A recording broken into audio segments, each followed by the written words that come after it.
Então, Roberto, como a gente estava falando, né, sobre o assunto de criar ideias, né? Eu acho que o importante não é você inserir, colocar ideias na cabeça da pessoa que ela tem que acreditar naquilo.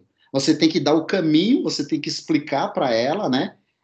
Outra visão, né? Outro entendimento para que ela possa refletir e criar aquela forma de como ela vai viver. O que você acha? Perfeito.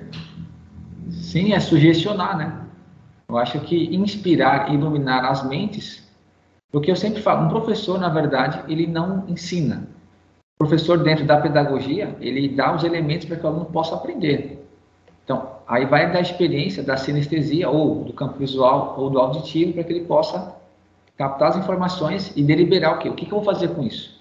Isso é com ele. Então, você abastece a pessoa e ele de fato, vai se inspirar, né? Certo. Eu tenho uma sugestão aqui que foi até de um nosso, né, uma pessoa que é inscrito no nosso canal. Ele falou da seguinte forma: para a gente criar um debate, né, um podcast, uma resenha, né, sobre os direitos humanos. Até que ponto, vamos dizer assim, o islamismo, né? Eu não sei, né? Foi o que foi sugerido, né? E tem que fazer uma pesquisa. Dizem que alguns países aí, o camarada pode ter 10 mulheres, certo? Mas será que, Roberto, a questão é, qual que é o direito humano de uma daquelas mulheres não aceitar aquilo pelo fato de ser uma questão cultural, né? Daquele país, daquela religião, daquela filosofia, sei lá. Até que ponto pode ir o direito humano de uma daquelas mulheres? Ele sobressai da situação de que essa pessoa ela pode ter que a sociedade, que a cultura, ela permite ele ter essas 10 mulheres? Não, é que tá o detalhe. Primeiro, você tem que ver o aspecto cultural, né? Porque quando você analisa de uma maneira só os fatos em si, sem entender a realidade, sem entender o contexto, né, de quem que se trata, das mulheres, qual a condição da mulher dentro do país, né? Então, do aspecto da pessoa, da mulher, ou seja, ela busca ter um esposo, primeiro pela condição de ser apoiada e protegida. É como se ela tivesse uma legalidade, ou podemos dizer assim, até uma referência dentro da sociedade. Quem é você? O meu esposo é fulano de tal.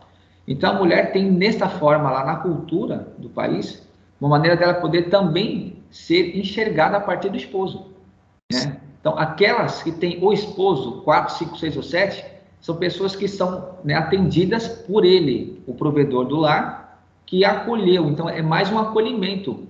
Não tem um esposo. Ok, então ela vai ficar à mercê, podemos colocar na nossa linguagem, ela é solteira. Então, ela dizia assim, não tem ninguém por mim. É ela só por ela mesma. Então, da concepção, da cultura deles, a mulher ter o esposo é como ela fosse enxergada, né? Ela fosse Então, vista. ela foi acolhida, exatamente. Então, é um pouco diferente da nossa cultura ocidental.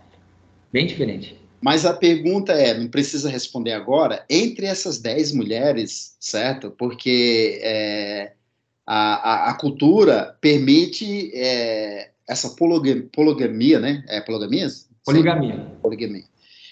Permite, mas se uma dessas mulheres, a questão é o foco, é aquela indivídua, se é indivídua, que ela não aceita essa questão. Como é que fica aí, no caso, o direito humano, o direito dela de não querer aceitar aquilo pela imposição, na verdade, igual você falou, de ser inserida, entendeu? Então é uma questão só para discutir, não é? A gente tem que chegar a um entendimento. Claro. Do aspecto da pessoa que passa assim, eu não concordo, ou ela não se sente bem com isso, ela já sabe que vai sofrer represália pela cultura, né? Porque ela está fora de um contexto ou dentro de um fluxo cultural onde a qual a sociedade identifica como um formato de vida ideal para eles, né? Com certeza, não vou nem falar represália, mas eu digo que aquele famoso olhar estranho, né? Aquela rejeição e as críticas, isso é inevitável. Mas uma pessoa que ela está consciente, né? Ela está coesa com as suas, né, escolhas, está clara na sua definição, ela não vai deixar isso afetar ela. Então, é uma questão de autoconhecimento, né? De a pessoa se entender e falar assim, peraí, eu não concordo com isso e quero fazer diferente, né? Então, da concepção, você vai ver que tem muitas que vão para outros países exatamente por isso, né? Ela quer sair fora desse meio, do ambiente que favorece a cultura e vai para outros lugares, outras nações, que dá a opção dela, né, estabelecer um ciclo histórico dentro dos seus princípios ou do ideal que ela colocou para a vida dela. Então, da concepção da pessoa estar presa, né, a dogma ou princípio religioso ou tradição social, cultural, eu acho que quando ela passa a querer mudar aquilo dentro do próprio meio é difícil. Sair dele seria, se ela vê aquilo como uma solução, sair daquele meio é mais interessante, mais indicado, né? Como a gente vê, por exemplo, você vê, nos Estados Unidos tem uma migração enorme, né, de islâmicos e daí por diante. Certo. Muito bom. Olha, isso já foi uma elucidação muito clara, né? Palpável, né? Muito sábia, né? É isso aí. Aí, nesse caso, depois a gente continua, né? Que agora vamos fechar aí, o Cris vai fechar. Mas, assim, nesse caso, seria... nessas condições, seria que ela, na verdade, ela tá querendo voltar à origem dela, do papel dela como mulher, né? E como futura esposa. Então, talvez seja uma perca que tiveram essas culturas, essas religiões, ou sei lá o que for, houve essa ruptura no passado e esse desejo dessa mulher, como você falou aí, você explicou, essa migração para outras sociedades, é em busca da sua origem, do seu plano original?